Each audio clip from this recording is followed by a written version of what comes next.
sobotu 18. dubna jsme vyrazili směr Košice. Cestu jsme si, jak se patří, vychutnali. A jak by taky ne s takovými vyhlídkami. Posuďte sami. Lift up your heads, O gates. Be lifted up, you everlasting doors. Open your heart to him. Let everything... V Košicích se o nás báječně starali. Na přivítanou nechyběl gulášek, ráno byla připravena snídaně i s kávičkou. Put on your royal robes, a garment of praise instead of... Měli jsme možnost shlédnout projekt košického sboru s názvem Life Art, který se zabýval rekvalifikací nezaměstnaných Romů. Welcome the king who reigns. Ve volném čase jsme si prošli i historické centrum Košic.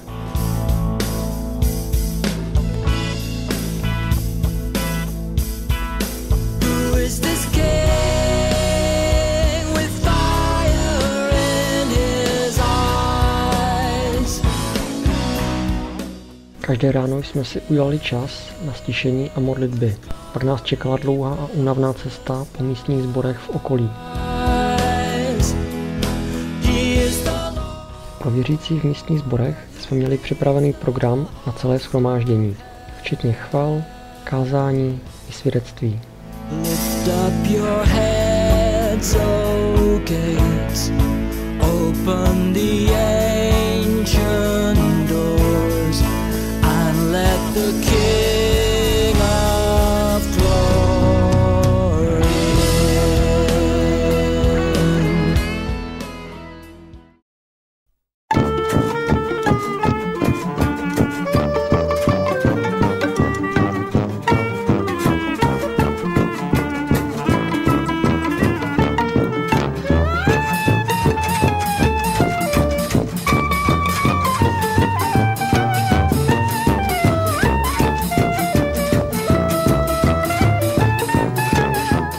Náš příjezd do cigánské malé osady v Hliném vzbudil takový ohlas u dětí, že jsme se rozhodli další den přijet znovu a věnovat se jim několik hodin.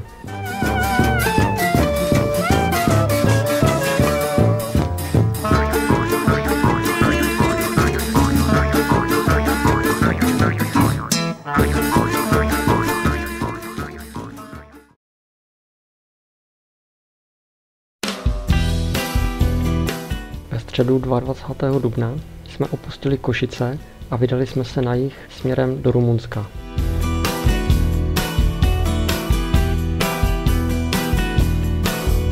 Cestou jsme si užili hodně zábavy, jako třeba v Maďarsku na benzince s jedním cikánem.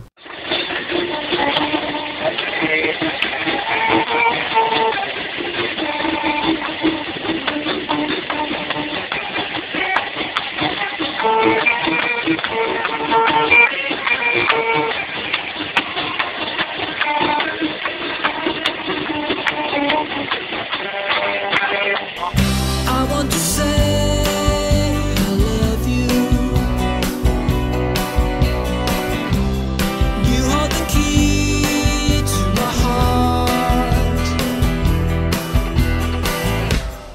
All I can do is bow down.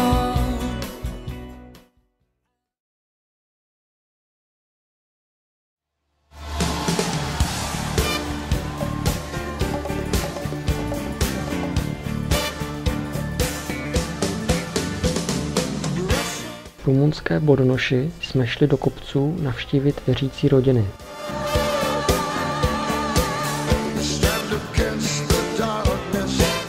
Protože jsme sebou měli i nástroje, mohli jsme v jejich malebných chaloupkách spolu i chválit a modlit se.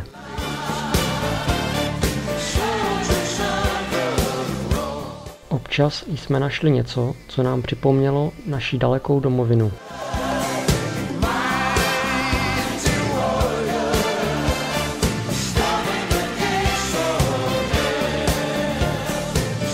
Počítali jsme i s programem pro místní mládež. Připravili jsme proto pro ně program na shromáždění a sportovní odpoledne plné her. Nutno dodat, že ve fotbale nás plně rozdrtili.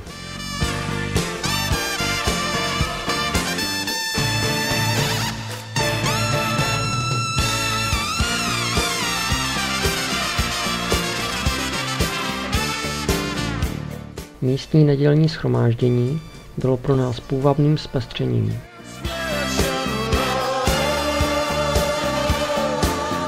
Omrkli jsme i budoucí modlitebnu v Bodonoši. Jedno odpoledne jsme se vydali i do města Oradea, do křesťanského centra Salem, kde se programem zaměřují na mládež.